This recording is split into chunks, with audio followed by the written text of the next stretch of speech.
Sindio? Hapana, sasa hii inafanya nini hapa? Hii shot hapa. Sedo umempata. Sasa misimu yenyewe jameni. Yeye tu chari. Bro. Haya, better device. Better device. Na alikuwa ameenda Paris. Na mtaziitisha baadaye. Bro, umeenda Paris alafu unachemsha bana. Shabash. Hujambo mpenzi mtazamaji na karibu katika makala ya The Football Slip. Raha ilioje. Manake last week tulikuwa on the road Iten. Bro, usinikumbushe Iten. Ulikuwa Eldoret. Wasingishu County. Kaniambia ulisomea kule. Alisomea huko? City. Kwa sasa ni City. Sasa hizi ni City. Nilikuwa Iten bro. Nilikuwa unaona penye niko. Na penye Nairobi yuko. Tofauti ya kama 50 meters. Lakini simuoni. Cedric. Cedric. I didn't know from where Hassan is to where I'm standing is 50 meters. I didn't know. How long is this? It's not even 5 meters. Oh, it's not even 5 meters. You know 50 meters, 100 meters. 100 meters are using bolt. So you can imagine 60. I confused. No, I mean 2 meters. From here to Nairobi yuko times 2. 100 meters is ile shula ya nini ya shule is 1 meter. Wait. Check. Did you go to school? Did you go to Swali ni? Okay, he was a backbencher, but we understand. Wale crazy. Yeah, crazy. Meters. So, welcome. Decreasing.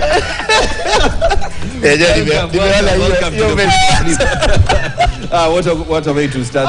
Of course, last week we were out of town and I wasn't feeling well. Hassan Juma held it for me. And of course, thank you very much, Daniel Kariuki, Cedric Msumba for holding it down here in Nairobi. It was, we had a very hot topic to talk about last week because of the Harambee Stars manager, Engin Firat. There was that conversation whether to... Where was Tim? Estebi. Yeah. He went to trim his beard. But all in all, yes, today we have a lot to talk about. A lot to talk about. Yes, and yes, I'm getting a phone call here. It's because I'm being told, I was told earlier that kutoka nyumbani sikuvaa zile nguo nilikuwa nimeambiwa nivae. No, you know the reason is why. Because while you're in Eldoret, you had gone to shop for those clothes. So that's why I'm trying to size them up here. Sasa ndio niliambiwa nivae this way, nikavaa that way. But let's quickly recap the week how it was. Remember, Cedric Msumba is here. He was with us last week. Roger Sishtemi wasn't, but today he is. And of course, Daniel Kariuki. Bado mnapigana? I sijui, but we'll get into that conversation later on. You are asking yourself why I am behind this colorful picture right here, because Shabana defeated AFC this week in Kisii at the Gusii Stadium. So let's quickly recap the week, how it was. No, I'm not getting tribal. I'm just saying what was there. Rogers Ishemi, let me begin with you. Patrick Matasi this week came out saying that, you know what, the reason he's not starting for Harambee Stars is because he told the Harambee Stars head coach, that is Firat, point blank, you know, some issues that need to be dealt with, and he told him that he's still on form, he should start for Harambee Stars. What are your thoughts? I think Robinson, the chicken, have slowly started come home to roast, and that's the reality, what is happening behind the scenes in the Harambee Stars dressing room, because I think there's some loss of confidence between the coach and some of the senior players. And you know, when Matas comes out against Blazing, try to explain himself after maybe not a convincing performance during the 2025 qualifiers, he tells you that maybe there's some breakdown between these players and the coach. And maybe in the next few days or so, we'll also see another response from Firat. Of course, we know how outspoken he is. He never maybe lie down and wait maybe for somebody else to just speak against him. And based on Matas's maybe claims, maybe he knows maybe also maybe Firat could be heading home. His days are numbered, but if indeed Firat will continue being Harambee Stars coach, then for Matasi, those could be his last days for being Harambee Stars goalkeeper. So, Cedric, let's move away from Harambee Stars. This man has been the talk of town this week. Kylian Mbappe. They were facing Liverpool. Everybody expected him to step up and be counted and take that place that Vinicius has been holding the team and drive Real Madrid forward to win against Liverpool at Anfield. But that was not the case. He became a troll. It was a prime time that did not come to materialize. And you go by how actually he was being played. He was being played into a very prime position that he has been bagging goals back at the PSG, even back in the national team. Because at that particular time, we expected that simply because Ancelotti was trying to bring him back to the position that he has liked most, and he has traded there most and gotten his pedigree result from that particular left side, he will be cutting in and bringing in goals that Real Madrid could. So against Liverpool, the unfortunate bit of enough is that Mbappe hasn't clicked, and it's not the same Mbappe that we saw in the World Cup against Argentina. That is, it's not the same Mbappe that we have seen at the PSG. We not necessarily kind of tell a story of what will happening around Mbappe. Is it that he's in a pool of the intimidative environment? Is it that the Mbappe is not really realizing that he's playing for Real Madrid, or maybe it has caught him by a surprise? Kariuki, kuna mahali ni kama pia mlima inaguswa. Na ikishaguswa maneno imeharibika. I think they are also being affected by kugusa mlima because how many games? I think 5. Six actually. They have not won in 6 games back to back. For the first time in Pep's elite coaching career that he's not won 6 games back to back. I saw a debate about Ferguson versus Pep, and someone was saying Ferguson never lost, or rather never missed to win at least 5 games in a row. I think in a row, when you lose 5 games and then you draw 1, it means there is a problem. And Pep has already said he's trying to see where the problem is. I think what has affected Man City, number one, is the 115 charges. 115 charges team. Unasema zimeingia hadi kwa uwanja. Ni kama zinawa affect pia kiakili. And also, I don't know why he hurt himself. I don't know why. Stress, bro. It means there is a lot that... But you... No, Robbie, sorry. You know, guys, I have a feeling that he's lost the dressing room. There's a dressing room issue here. Because it's not the first time that Man City is losing matches, you know. But from nowhere, the guy is hurting himself. Right. I have a feeling that Kevin De Bruyne, you know, there's a time Kevin De Bruyne alisemaje? There's a time alishindwa kuchukua directives from Pep. There is more than miss there here. You're saying I don't think he's hurt himself. And when you look at it, Gundogan just came back to Man City. I have not seen his impact. Also, it's evident that even the senior players, we are talking about Bernardo Silva, such kind of a player is very good, but we have not even been seeing him around. The kind of formation they're playing is a very good formation.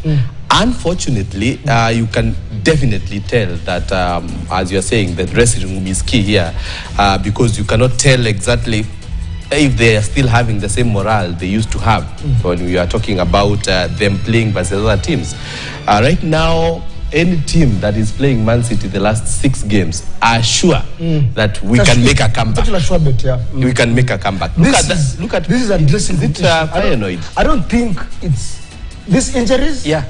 I don't think are from Pep Guardiola. 3-0 could have happened to 3-3 in the dressing room. It's something that it's something that, well, of course, assumptions are assumptions. Kariuki. And Friday is very. I mean, Sunday is a very key day. Yes. We'll get there. Arsenal were in action against Sporting Lisbon, and of course, it was a 5-star performance from the Gunners as they got a 5-1 win against Sporting Lisbon. Now, aside from that, PSG was taking on which team? Bayern Munich. They lost 1-0, and the man that was on fire was this guy, Dembele. Missing chances, being sent off. Very big question. I know, Cedric, you want to comment on that, but let's move to another team that has been on fire this week. Manchester United, Ruben Amorim. Yes, they are firing at the right time. What do you have to say, Sedo? You know what actually I may say excites so many Manchester United fans is that when Manchester start grinding those results, it becomes fire. What team do you support, by the way? Let's be clear. Real Madrid.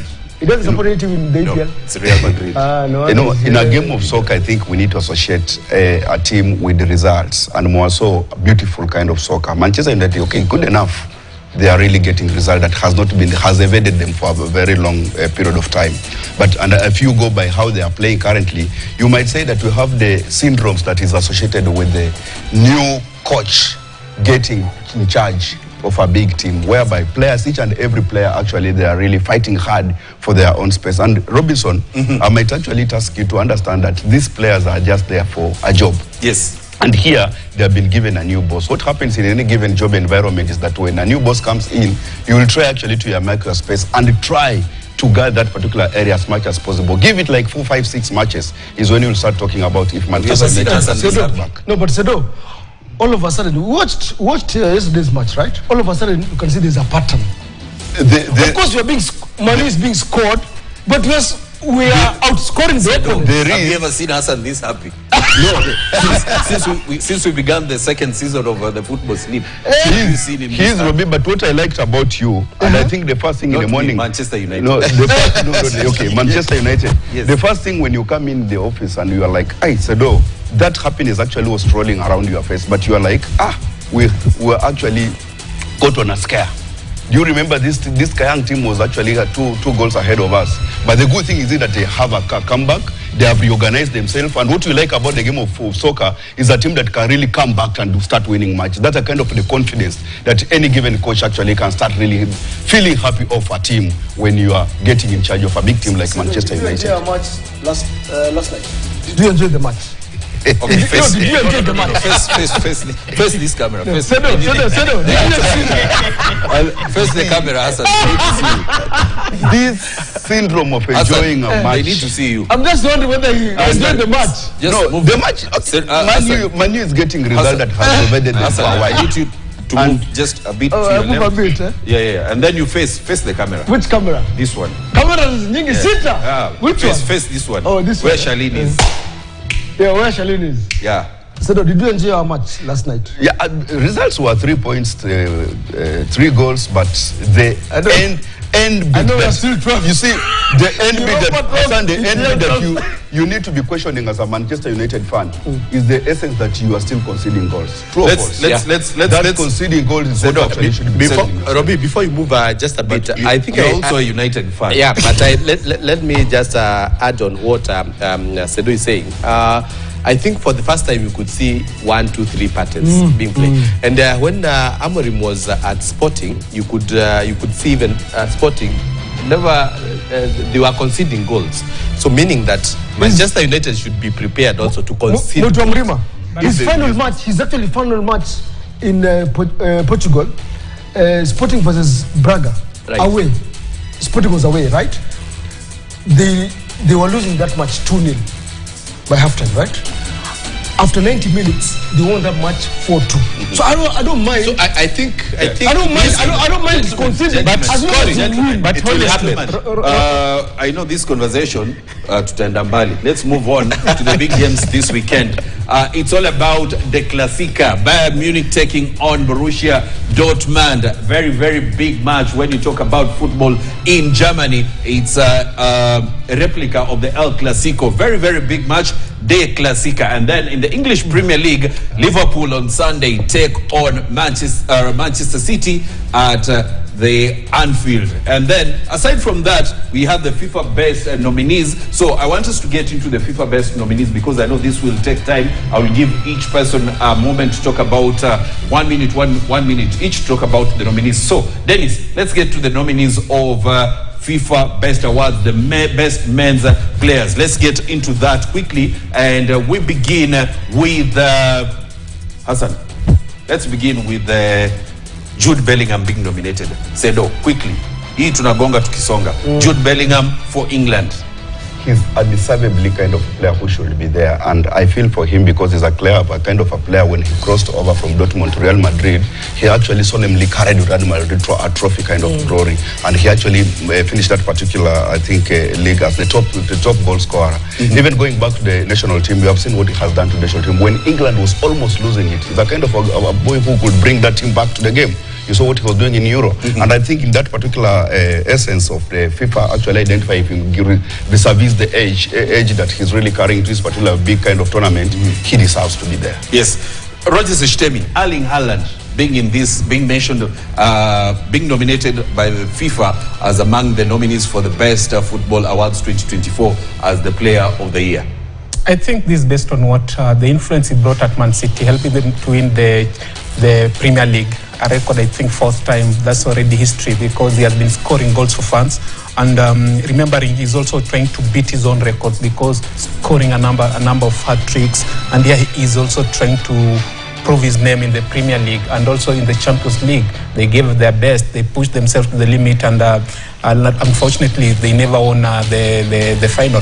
But at the end of the day, Haaland deserves to be one of the best players. Of course, he can't match the levels of the likes of Ronaldo and Messi. But when the history of the world football will be written, definitely he will have a chapter, at least in one of the booklets, and I believe that him getting that nomination is also a plus to his career. Of course, Dani Carvajal is also there, but Mtu wa Murima, Daniel Kariuki, Messi is in this conversation, Mbappe is in this conversation, Toni Kroos is in this conversation. Let me give you Mbappe. Do you think he deserves to be there? And don't profile him according to the game against Liverpool. Definitely, I'm not going to profile him, but he did not do well in that game. Anyway, I think he's a young player who is coming up very well, and you can see he's being partnered with the Kroos and Messi, very senior players, and him being moved from PSG to Real Madrid, it's something that you cannot just take for granted. Real Madrid, the best in terms of even the football, go to that place. So him being having that transfer from PSG to Real Madrid means that he is a player that did some good work. And I have just said, him being partnered with Messi, who is right now in his retirement, tunasema ile anapata bonus. He hasn't retired yet. Sunset days, yeah. Hassan. He has not. Hassan. Something very important, rather peculiar in this slide, and I know Cedric will agree with me. Toni Kroos has been nominated, but he retired. Yes, and the reason that he's been nominated is because of what he did with the Germany national team at the Euros, and then what Messi did with the Argentina national team at Copa America. So, do you think they stand a chance? Of course they do. I mean, you see, the interesting bit about these awards, we're not looking at, especially like someone like Bellingham. Guys will judge him harshly because they're looking at this season. But we're not looking at this season. We're looking at what happened last season, right? Yes, before this. I think why not? Bellingham actually result is based on what he did at Real Madrid. Exactly. No, it's actually based on what he did for England. He was pivotal. Solemnly carried Real Madrid to a glory of winning La Liga, you remember, as a top scorer. That actually has contributed to him being here. Yes. What do you make? Toni Kroos also contributed, said yeah, probably, but now if you actually stretch away from club level, equally, Jude Bellingham has been doing wonders for England national team. We saw it in Euro. He carried actually that team up to the Euro final. So that kid actually stands to be everywhere. I think this, I may say that just they are being glorifying this particular kind of, and they will be just there to materialize. They are flowering into this particular. Shtemi. Most people feel Messi should not be here. Even leave alone Messi. You know, you're forgetting about the unsung hero. Actually, what Jumost was trying to speak about, Carvajal. You know, where is it? Hold on. This list is, we are not done with the list. Yeah, I know. Even if it's long. You will change your mind. No.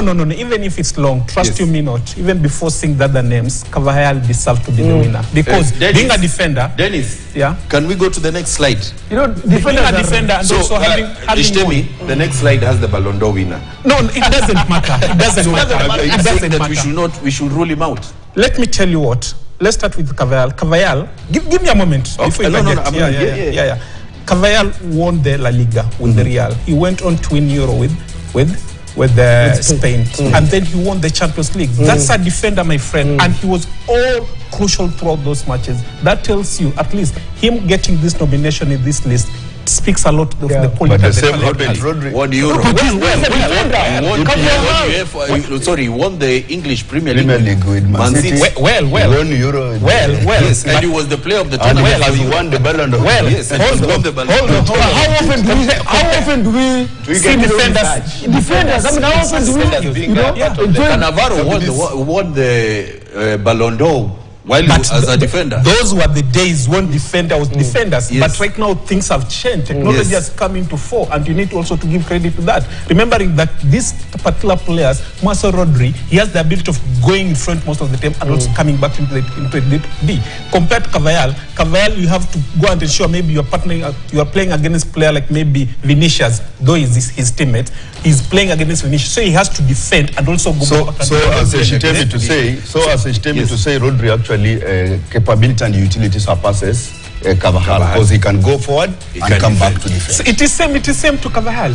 He does the same. we never celebrate defenders. Vinicius, Yeah. Vinicius is here Credit because to we need to get, we need to finish this, then we take a break. Right. Vinicius is here. I also feel he deserves Usturudishe nyuma. because you see, Vinicius was the guy who was supposed to. I don't want to say was supposed to win the Ballon d'Or, and Rodri got it. So he deserves also to be there because he was being one of the guy who was trying to compete against Rodri. Yes. So definitely him being there and Real Madrid not going even for the event means that they trust this guy. So even the guys who are organizing these awards know that this guy needs to be there. He deserves to be Sorry, there. Robbie. Yes. Flip it this way. Yes. Vinicius Jr. was absent in the recent match against Liverpool, right? Yes. Had he been there? They struggled. Bellingham played in Vinicius Jr.'s position, and this Real Madrid struggled. So Vinicius Versus Jr. Liverpool, right? Yeah, exactly. Against I remember the last time they met in the Champions League final, he was the difference. And So but you then can take- probably for the balance of the equation, you might be so surprised if he won this particular. Because he was Exactly. the person- I And also feel the same. you know, Robbie, the interesting thing about all this debate is that from where I sit, I feel Man City are right now paying the price of denying Vinicius that. Oh, actually, he's over. that it is Let's move to the next. You wanted to say that Now, gentlemen, we have these amazing youngsters, Florian Wirtz and Lamine Yamal. Cedric Yamal, he deserves to be in this equation, but do you feel he has matured enough on the field to win it? You need trophy actually. Equal results should be awarded to the perfect essence in that particular competition, regardless of how old you are. This kid actually has surpassed everything, and I think even Messi, where he is, okay, he also broke in early enough, but he couldn't do what this kid is doing currently, carrying the ball and doing all those the magic. Messi was there actually. I think Messi took sometimes like a year, 3 years before he started now really bringing in the value that he. But this kid has started way early, and he has been there actually to usher in so many kids. He was birthed by Messi. So what do you expect? But on this kind of occasion, it becomes so difficult Who because was the young young player of Euro 20? and he's competing among the pool of talents. You know, they are spoiled of choices. All those lists that you are showing us, Robbie, everyone actually stands a chance of winning. It becomes so difficult even to place. Thank you very much. Of course, those are the nominees of the FIFA Best Awards, FIFA Men's Player of the Year 2024. Of course, we'll be waiting to see who is the winner. Now, this week's this week's sleep, we have FC Talanta facing Posta Rangers, Nairobi City Stars taking on Bandari, Marachuga facing Gor Mahia, Wolves taking on Bournemouth, Chelsea facing Aston Villa, Leipzig at home against Wolfsburg, Dortmund taking on Bayern in the Clasica, Fiorentina take on Inter Milan, Roma will be facing Atalanta, and Real Sociedad face Real Betis. So, let's take a short break. When we come back, we'll be giving you our results from last week. Very, very interesting. You don't want to miss that.